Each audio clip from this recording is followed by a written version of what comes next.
Team India star cricketer Mohammed షమీకి Kolkata high court big shock ఇచ్చింది.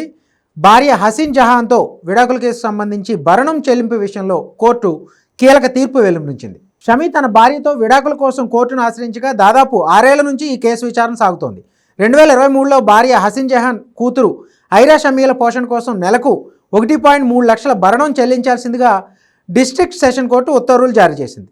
అయితే ఇప్పుడు దాన్ని నెలకు 4 లక్షలుగా మార్పు చేస్తూ తీర్పు వెలువరించింది కోల్కతా హైకోర్టు. మహమ్మద్ షమీకి బీసీసీఐ నుంచి ఏ గ్రేడ్ సెంట్రల్ కాంట్రాక్ట్ దక్కింది. దీని ద్వారా ఏడాదికి 5 కోట్లు అందుకుంటున్నాడు.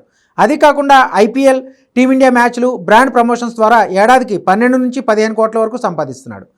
కాబట్టి కూతురి భవిష్యత్ కోసం నెలకు 4 లక్షలు ఇవ్వడంలో తప్పు లేదనే అభిప్రాయాన్ని న్యాయమూర్తి వ్యక్తం చేశారు. భర్త సంపాదించే ఆదాయాన్ని బట్టి అతను చెల్లించాల్సిన భరణం మారుతూ ఉంటుందని పేర్కొన్నారు. పిటిషనర్ భార్య మళ్లీ పెళ్లి చేసుకోలేదని, కూతురితో కలిసి ఒంటరిగా బతుకుతోందని గుర్తు చేశారు. కూతురి స్కూల్ ఫీజులు, ఇంటి ఖర్చులు, ఆమె మెయింటెనెన్స్తో పాటు పాప భవిష్యత్తును దృష్టిలో ఉంచుకుని నెలకు 4 లక్షల భరణం చెల్లించాల్సిందిగా నిర్ణయించినట్టు తెలిపారు. అతనికి వచ్చే ఆదాయం కోట్లలో ఉందని, అలాంటప్పుడు నెలకు 1.3 లక్షలు చెల్లించి చేతులు దులుపుకోవడం కరెక్ట్ కాదంటూ చెప్పుకొచ్చింది హైకోర్టు బెంచ్. నెలకు 4 లక్షల భరణం ఇచ్చేలా తీర్పు ఇచ్చిన న్యాయస్థానానికి ధన్యవాదాలు తెలిపిన హసీన్ జహాన్ తన కూతుర్ని ఇంకా మంచి స్కూల్లో చేర్పించేందుకు ఈ డబ్బు ఉపయోగపడుతుందని తెలిపింది. 2014లో హసీన్ జహాన్కి మహమ్మద్ షమీతో పెళ్ళైంది.